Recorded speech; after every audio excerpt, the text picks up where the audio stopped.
teman-teman semua, selamat pagi. Bagaimana kabarnya? Semoga semuanya sehat selalu ya. Perkenalkan, nama aku Starlin dari kelas Prarum 8. Hari ini aku akan menjadi liturgos untuk kebaktian sekolah minggu online. Oh iya, hari ini aku nggak sendirian loh. Aku ditemani oleh teman-teman Prarum 8 lainnya untuk menyanyi memuji Tuhan bersama-sama. Sekarang kita mau mulai kebaktian kita. Jangan lupa siapkan Alkitab kita dan hati yang penuh sukacita ya. Yuk, pagi harinya semangat kita nyanyikan sebuah lagu Yesus Cinta Semua Anak.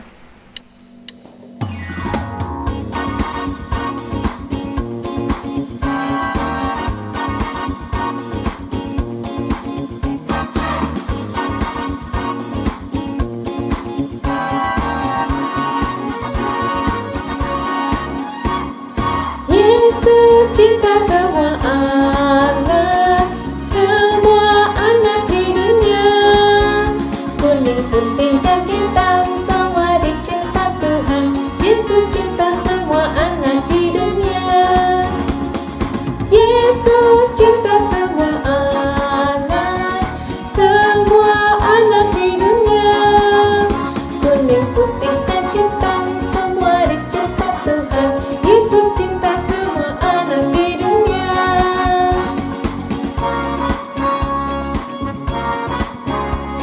Kita nyanyikan sekali lagi ya. Yesus cinta semua anak di dunia. Kuning, putih, dan hitam, semua dicinta Tuhan. Yesus cinta semua anak di dunia. Yesus cinta semua anak di dunia. Kuning, putih, dan hitam, semua dicinta Tuhan. Yesus cinta semua anak di dunia. Kuning, putih, dan hitam, semua dicinta Tuhan. Yesus cinta semua anak di dunia.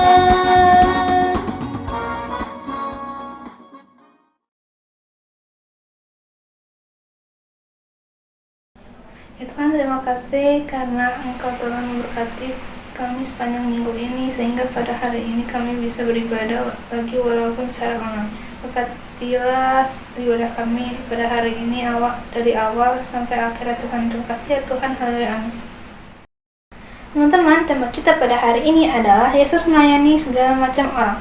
Selama 3 tahun pelayanan Tuhan Yesus menunjukkan belas kasihan kepada segala macam orang, seperti pemungut cukai, orang miskin, berbicara dengan perempuan di depan umum, bahkan duduk bersama orang Samaria.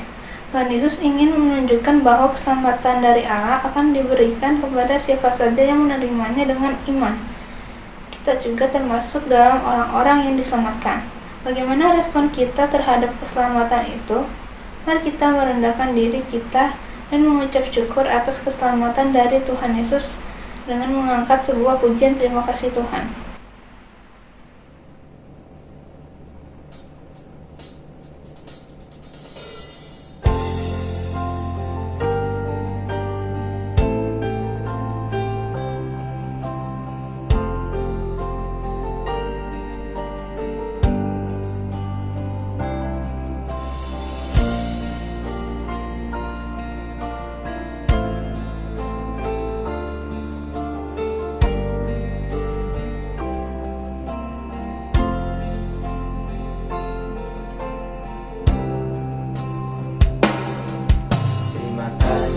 Tuhan, untuk kasih setiamu yang ku alami dalam hidupku.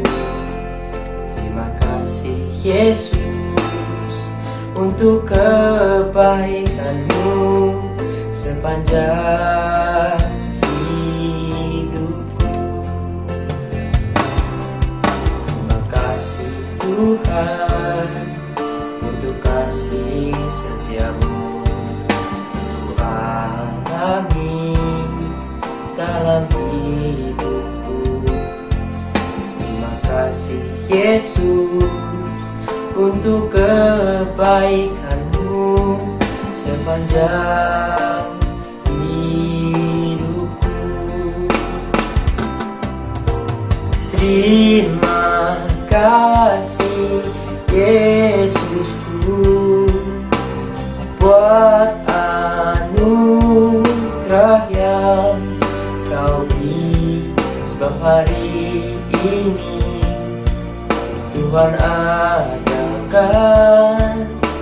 syukur bagimu.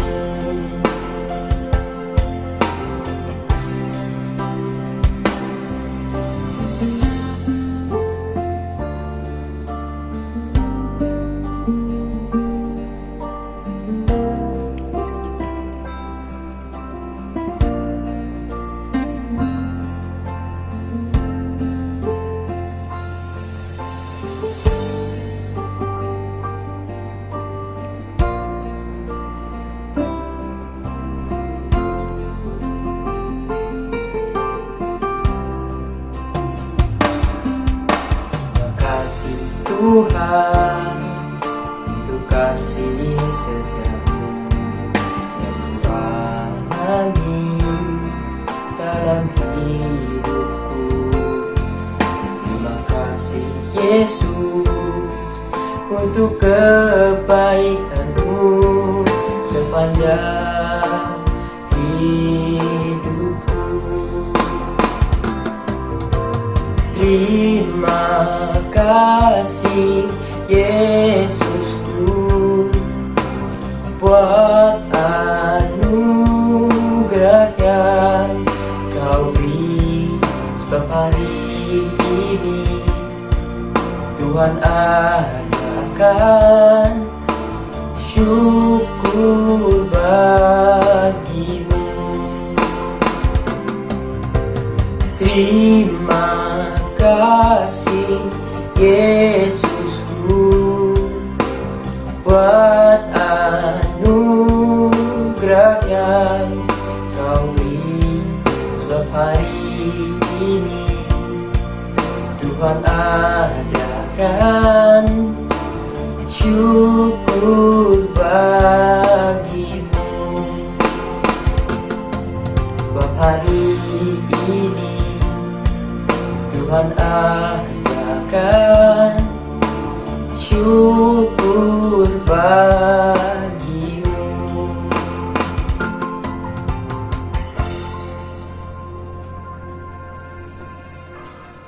Kita adalah makhluk yang hina dan penuh dengan dosa, tapi oleh karena belas kasihan dari Tuhan, kita menjadi tahir. Saat ini kita menggali firman Tuhan dengan lebih dalam bersama Kak Yani. Namun sebelum masuk dalam pelayanan firman Tuhan, mari kita menyanyikan sebuah lagu Tuhan Allah mau memberi.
adik-adik, apa kabar hari ini? Semoga kalian dalam keadaan sehat dan siap mendengarkan firman Tuhan. Sebelum kita memulai, mari kita berdoa dulu. Kita tundukkan kepala, kita berdoa. Tuhan Yesus, terima kasih Tuhan, Engkau menyertai kami sepanjang minggu ini, sehingga saat ini kami boleh duduk kembali mendengarkan firman Tuhan. Biarlah Tuhan yang memberkati kakak yang akan bercerita, juga kami adik-adik yang akan mendengar. Tuhan pimpin kami semua sehingga kami boleh mengerti dan memahami apa yang disampaikan di dalam pemberitaan firman hari ini.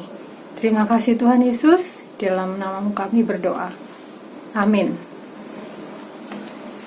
Nah, adik-adik, sebelum kita mendengarkan firman hari ini, kita mau mendengarkan adik-adik kelas 5 yang akan membacakan firman Tuhan. Mari kita dengarkan. Bacaan Alkitab diambil dari Yohanes 3 ayat 1-5. Percakapan dengan Nikodemus adalah seorang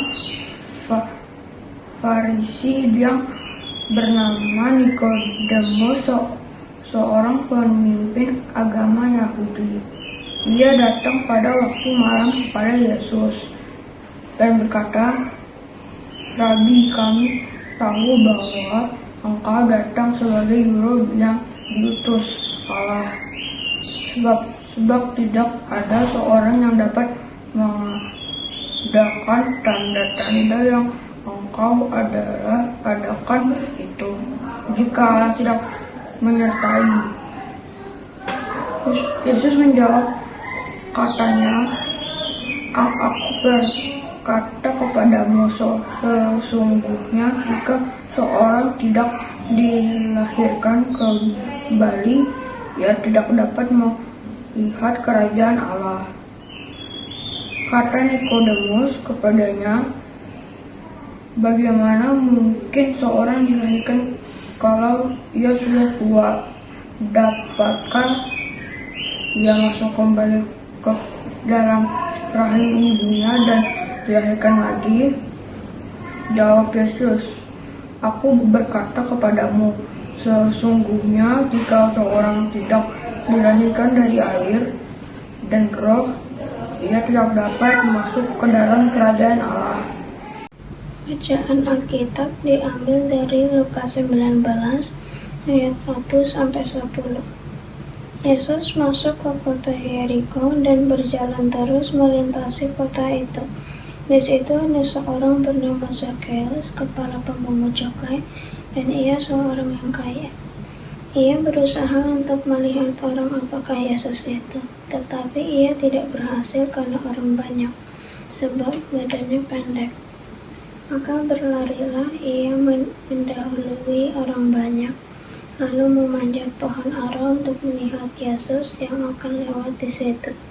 Ketika Yesus sampai ke tempat itu, ia melihat ke atas dan berkata, "Zakheus, segeralah turun, sebab hari ini aku harus menumpang di rumahmu." Lalu Zakheus segera turun dan menerima Yesus dengan sukacita. Tetapi semua orang yang melihat hal itu bersungut-sungut. Katanya, "Ia menumpang di rumah orang berdosa." Tetapi Zakheus berdiri dan berkata kepada Tuhan, "Tuhan, setengah dari milikku akan kuberikan kepada orang miskin, dan sekiranya ada sesuatu yang kuperas dari seseorang, akan kukembalikan 4 kali lipat." Kata Yesus kepadanya, "Hari ini telah terjadi keselamatan kepada rumah ini, karena orang ini pun anak Abraham, sebab Anak Manusia datang untuk mencari dan menyelamatkan." Lukas 10 ayat 38-42. Ketika Yesus dan murid-muridnya dalam perjalanan, tibalah ia di sebuah kampung. Seorang perempuan yang bernama Marta menerima dia di rumahnya. Perempuan itu mempunyai seorang saudara yang bernama Maria. Maria ini duduk dekat kaki Tuhan dan terus mendengarkan perkataannya. Sedang Marta sibuk sekali melayani, ia mendekati Yesus dan berkata, "Tuhan, tidakkah Engkau peduli bahwa saudaraku membiarkan aku melayani seorang diri? Suruhlah dia membantu aku." Tetapi Tuhan menjawabnya, "Marta, Marta, engkau khawatir dan menyusahkan diri dengan banyak perkara, tetapi hanya satu saja yang perlu. Maria telah memilih bagian yang terbaik, yang tidak akan diambil daripadanya. Firman Tuhan diambil dari Yohanes 4 ayat 1 sampai 10. Percakapan dengan perempuan Samaria. Ketika Tuhan Yesus mengetahui bahwa orang-orang Farisi telah mendengar bahwa ia memperoleh dan membaptis murid lebih banyak daripada Yohanes, meskipun Yesus sendiri tidak membaptis, melainkan murid-muridnya, ia pun meninggalkan Yudea dan kembali lagi ke Galilea. Ia harus melintasi daerah Samaria. Maka sampailah ia ke sebuah kota di Samaria yang bernama Sikhar, dekat tanah yang diberikan Yakub dahulu kepada anaknya Yusuf. Di situ terdapat sumur Yakub. Yesus sangat letih oleh perjalanan. Karena itu, ia duduk di pinggir sumur itu. Hari kira-kira pukul 12. Maka datanglah seorang perempuan Samaria hendak menimba air. Kata Yesus kepadanya, "Berilah aku minum." Sebab muridnya telah pergi ke kota membeli makanan. Maka kata perempuan Samaria itu kepadanya, "Masakan engkau, seorang Yahudi, minta minum kepadaku, seorang Samaria?" Sebab orang Yahudi tidak bergaul dengan orang Samaria. Jawab Yesus kepadanya, "Jikalau engkau tahu tentang karunia Allah, dan siapakah dia yang berkata kepadamu, 'Berilah aku minum,' niscaya engkau telah meminta kepadanya, dan ia telah memberikan kepadanya air hidup." Terima kasih.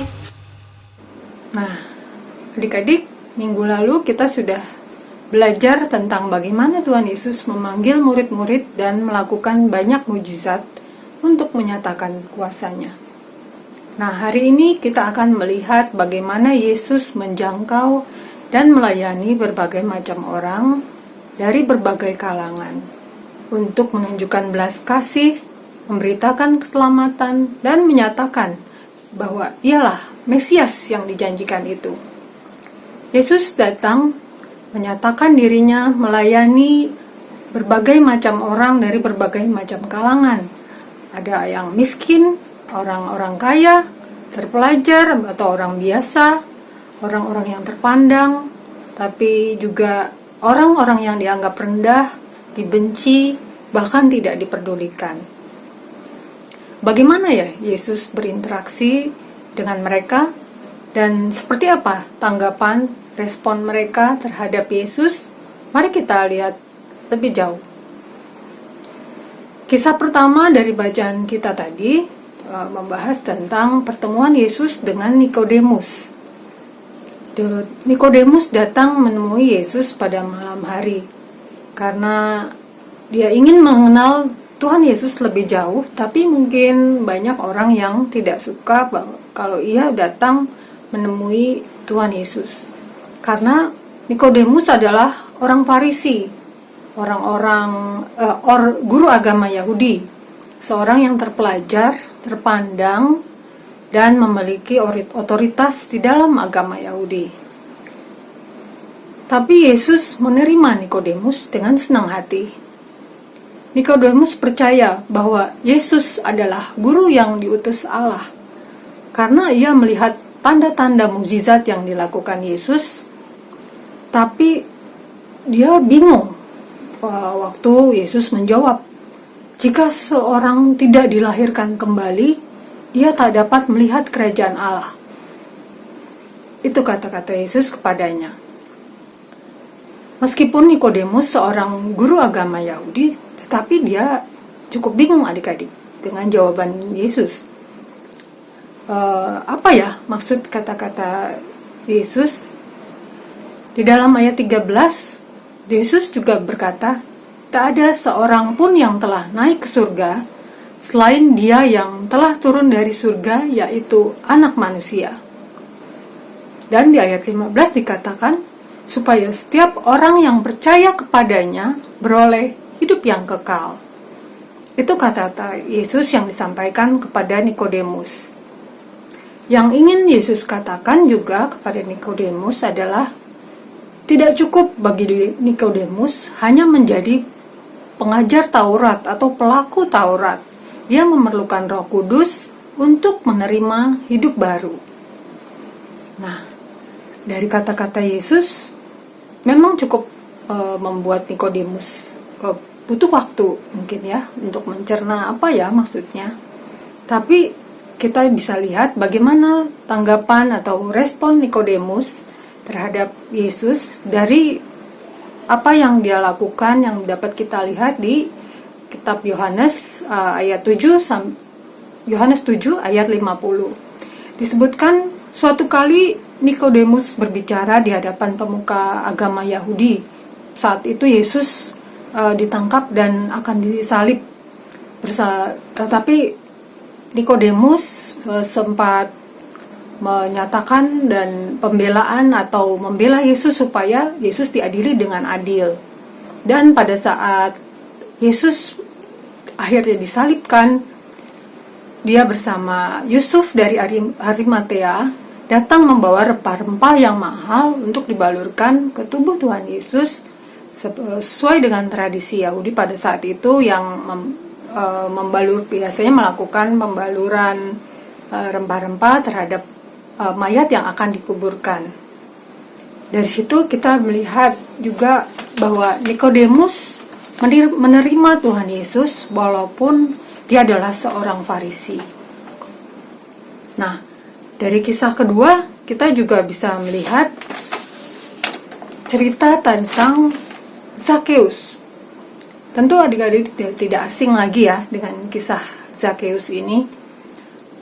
Zakeus adalah seorang pemungut cukai yang biasanya memang pemungut cukai tidak terlalu disukai oleh masyarakat pada saat itu, karena biasanya karena dia memungut lebih banyak daripada yang seharusnya. Dan pemungut cukai itu adalah orang Yahudi yang bekerja untuk penguasa saat itu, yaitu pemerintahan Romawi. Jadi dianggap pemungut cukai itu seperti seorang pengkhianat barangkali ya, karena dia malah melakukan pemerasan kepada warganya sendiri. Jadi banyak orang yang tidak suka atau membenci seorang yang bekerja sebagai pemungut cukai. Tapi Yesus mau datang ke rumah Zakeus, bahkan makan di rumah Zakeus.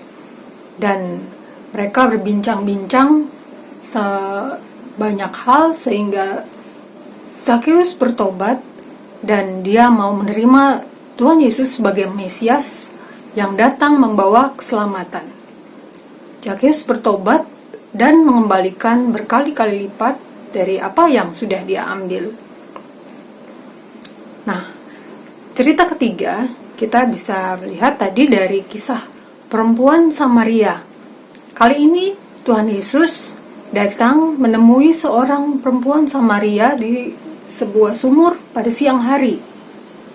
Perempuan pada saat itu dianggap seorang yang mungkin dianggap sebagai warga kelas 2. Dia perempuan lebih rendah derajatnya daripada laki-laki dan tidak terlalu sering atau dianggap tidak pantas kalau seorang pria mengajak berbincang-bincang terhadap wanita, apalagi dia orang Samaria, adik-adik.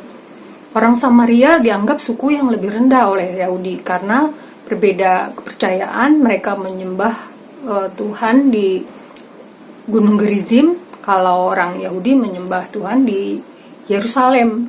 Dan mereka bukan keturunan Yahudi asli, jadi sudah dari beberapa keturunan melakukan kawin campur dengan suku-suku di sekitarnya, jadi dianggap tidak murni lagi. Jadi orang Samaria dianggap rendah oleh para orang Yahudi saat itu, termasuk murid-murid Yesus yang cukup heran melihat Yesus berbicara dengan seorang perempuan dari Samaria. Karena hal-hal tersebutlah murid-murid menganggap Tuhan Yesus tidak perlu berbicara atau berbincang-bincang dengan perempuan dari Samaria itu. Tapi Yesus tetap berbicara dan berbincang-bincang dengan wanita tersebut. Dan Yesus menyatakan dirinya adalah Sang Mesias yang ditunggu-tunggu.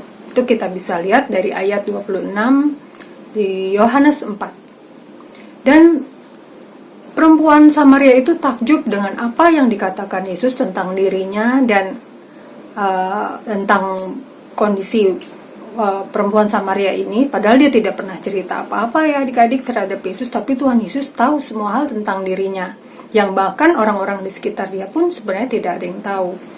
Selain takjub dengan apa yang dikatakan Yesus tentang dirinya sendiri itu, dia juga mendengarkan berita keselamatan dari Tuhan Yesus, dan akhirnya perempuan Samaria ini mengerti dan percaya bahwa Yesuslah Sang Mesias yang dijanjikan itu. Dan Yesus mengampuni dosanya. Karena begitu bersukacita, si wanita Samaria ini pergi ke kampungnya dan menemui teman-temannya untuk menyatakan bahwa ia telah bertemu dengan Sang Mesias yang dijanjikan itu. Dia sangat bersukacita adik-adik mendengar apa yang diceritakan oleh Tuhan Yesus. Murid-murid sempat kaget karena Yesus dianggap buang-buang waktu kalau bicara dengan perempuan Samaria ini. Dan memang di awal-awal pelayanan Tuhan Yesus, murid-murid ini cukup bingung karena mereka belum begitu banyak mengerti tentang pengajaran itu yang diberitakan oleh Tuhan Yesus. Dan itu dihadapi oleh Tuhan Yesus dengan sangat sabar dan tetap melayani murid-murid dengan sukacita. Nah, adik-adik, selain Nikodemus dan Zakeus dan perempuan dari Samaria, Tuhan Yesus juga banyak melayani orang-orang lain seperti Maria dan Marta dan keluarganya, ya menginap dan tinggal bersama Maria dan Marta dan Tuhan Yesus sangat mengasihi Maria dan Marta juga keluarganya. Bahkan pada saat Lazarus meninggal, Tuhan Yesus membangkitkan Lazarus. Dan keluarga Maria dan Marta juga menerima Tuhan Yesus dengan sangat sukacita. Mereka menerima Yesus sebagai juru selamat. Dan banyak lagi yang diceritakan di Alkitab tentang pelayanan Tuhan Yesus, yang bagaimana Tuhan Yesus bertemu dan melayani begitu banyak orang dari berbagai macam kalangan. Sayang sekali tidak semua yang Yesus temui atau yang berinteraksi dengan Tuhan Yesus atau mendengarkan apa yang diberitakan Tuhan Yesus mau menerimanya sebagai Mesias, Sang Juru Selamat yang dijanjikan itu. Bahkan banyak orang yang membenci Tuhan Yesus. Mereka tidak suka, apalagi orang-orang Farisi. Orang-orang Farisi sangat membenci, kebanyakan sangat membenci Tuhan Yesus karena Tuhan Yesus melakukan hal-hal yang bertentangan dengan Taurat yang mereka ajarkan. Dan dia melihat bagaimana Tuhan Yesus melakukan hal-hal yang dianggap tidak boleh dilakukan di hari Sabat, karena itu tidak sesuai dengan tradisi mereka. Tuhan Yesus makan dengan orang berdosa seperti Zakeus. Kemudian Tuhan Yesus melakukan banyak hal yang membuat mereka sangat terguncang adik-adik. Jadi banyak ajaran yang mereka ajarkan, tapi sepertinya Tuhan Yesus tidak mau menerima tradisi tersebut, seolah-olah seperti itu. Jadi mereka sangat marah. Dan apalagi mereka mendengar bahwa Yesus mengatakan bahwa dirinya adalah Sang Mesias, Sang Juru Selamat itu.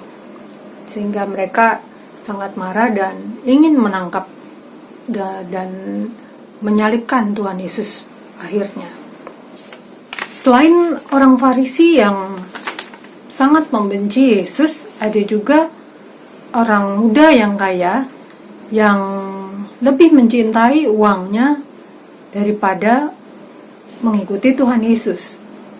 Ia berpikir bahwa perbuatannya yang baik bisa menyelamatkan dirinya, dan dia sangat sedih ketika Yesus menyatakan untuk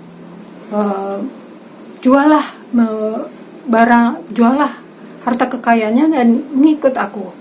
dia sangat berat hati adik-adik untuk menjual apa yang dia miliki, karena dia lebih mencintai kekayaannya daripada harus mengikuti Yesus. Nah, dari cerita tadi kita bisa melihat bagaimana Tuhan Yesus berinteraksi dan bagaimana respon-respon orang-orang terhadap apa yang dikatakan Yesus. Dalam kisah-kisah di atas, Yesus menyatakan kebenaran tentang dirinya, bahwa dialah Mesias yang dijanjikan, dialah sang juru selamat itu. Dan ini juga kita lihat di ayat Yohanes 3 ayat 16. Itu sering kali kita dengar ya adik-adik, bahwa akulah jalan dan kebenaran dan hidup. Itu yang dikatakan Tuhan Yesus.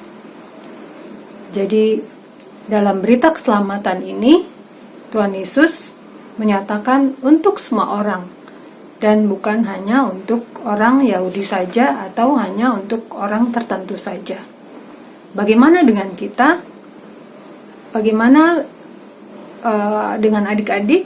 Apakah kita sudah menerima Tuhan Yesus sebagai juru selamat kita? Nah, adik-adik, mungkin adik-adik bisa menjawabnya di rumah masing-masing dalam hati. Tapi jika adik-adik ada yang masih belum mengerti dan ingin ditanyakan, adik-adik bisa nanti WA kakak-kakak guru sekolah minggu masing-masing, atau orang bisa bertanya kepada orang tua, atau pada saat Zoom nanti kita bisa berdiskusi lebih lanjut.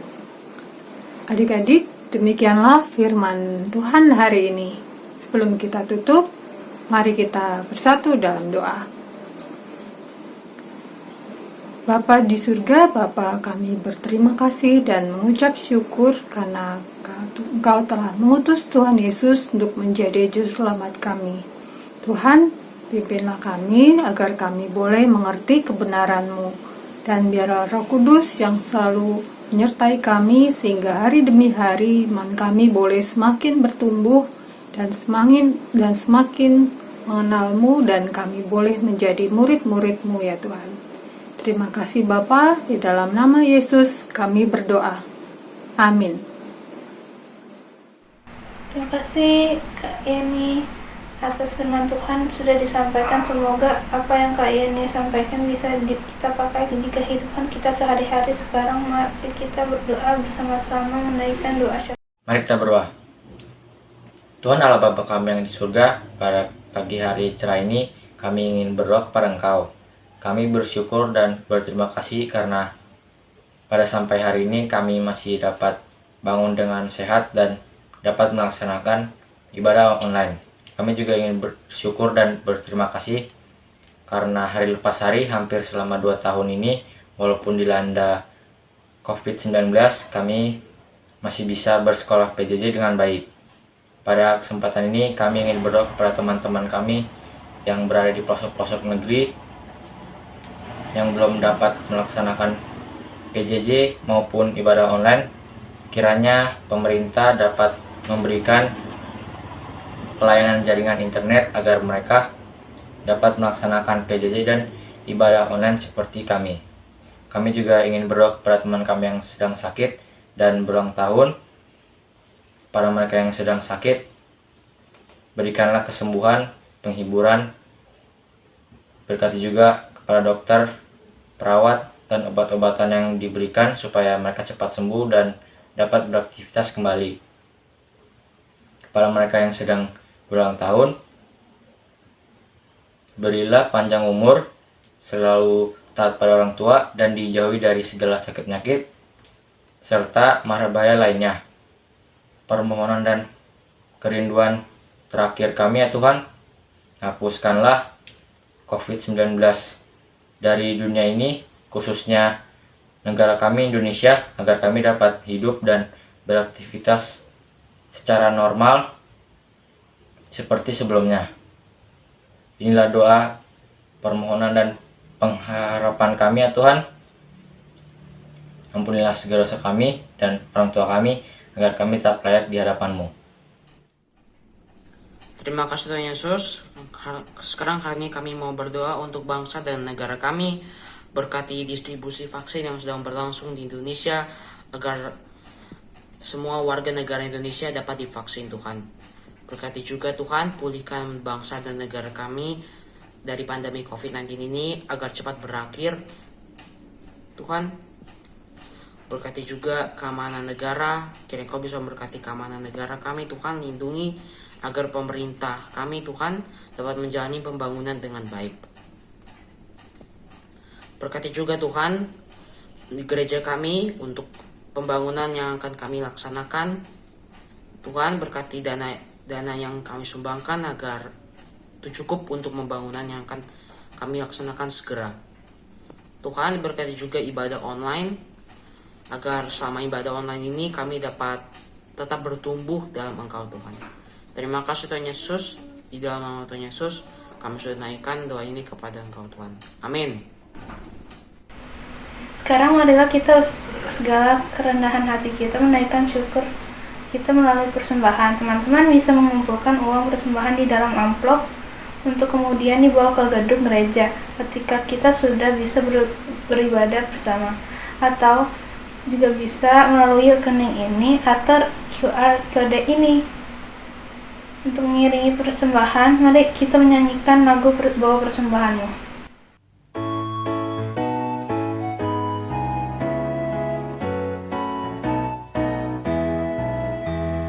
Bawa persembahanmu dalam rumah Tuhan, dengan rela hatimu, janganlah jemu.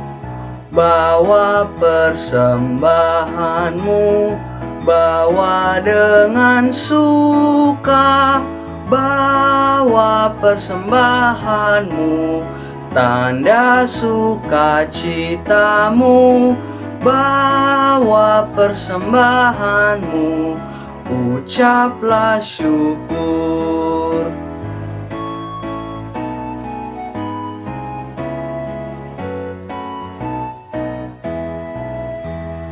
Rahmat Tuhan padamu tidak tertandingi oleh apa saja pun dalam dunia. Kasih dan karunia sudah kau terima. Bawa persembahanmu, tanda sukacitamu. Bawa persembahanmu, ucaplah syukur.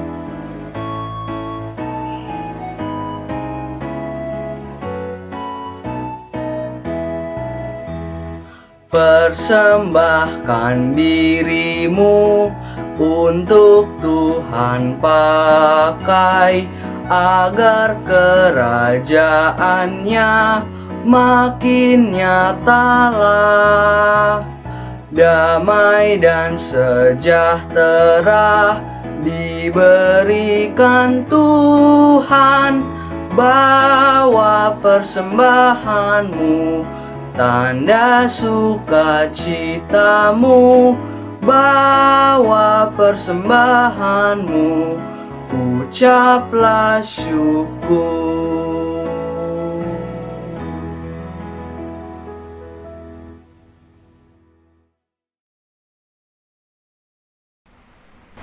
Tuhan Yesus, sekarang kami telah mengumpulkan persembahan kami. Berkatilah persembahan kami agar persembahan kami bisa berguna bagi masyarakat dan bisa memperluas kerajaan-Mu. Terima kasih Tuhan. Amin.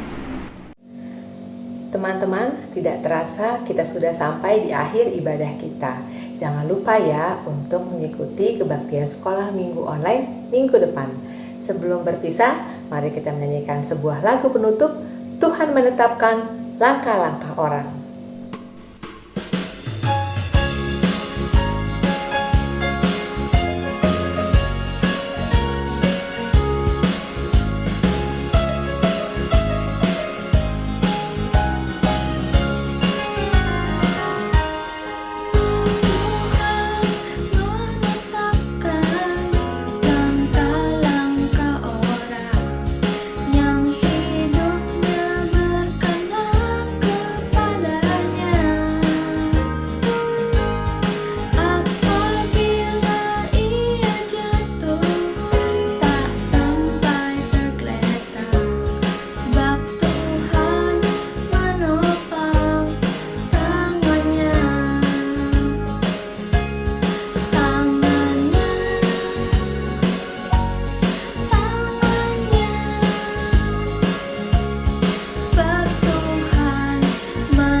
Teman-teman, untuk menutup ibadah hari ini, mari kita bersatu dalam doa. Kita berdoa.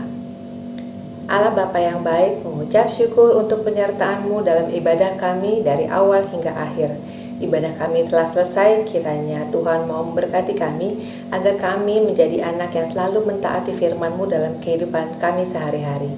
Tuhan Yesus, kami juga minta agar kiranya Tuhan bisa menjaga kami selepas ibadah ini agar kami bisa beraktivitas dengan baik. Terima kasih Tuhan Yesus, doa yang kurang sempurna ini kami alaskan dengan doa Bapa kami. Bapa kami yang ada di surga, dikuduskanlah nama-Mu, datanglah kerajaan-Mu, jadilah kehendak-Mu di atas bumi seperti dalam surga. Berilah kami pada hari ini makanan kami yang secukupnya, dan ampunilah kami akan kesalahan kami, seperti kami juga mengampuni orang yang bersalah kepada kami. Dan janganlah membawa kami ke dalam pencobaan, tapi kiranya lepaskanlah kami daripada yang jahat, karena Engkau yang punya kerajaan, dan kuasa, dan kemuliaan, sampai selama-lamanya. Amin.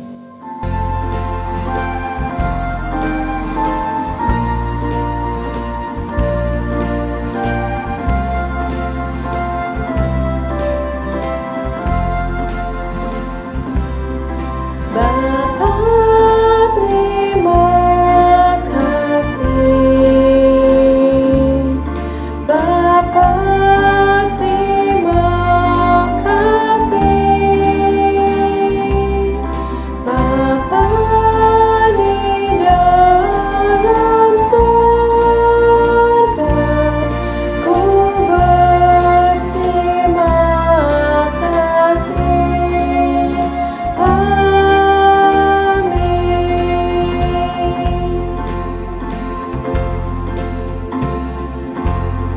Selamat hari Minggu, Tuhan Yesus memberkati.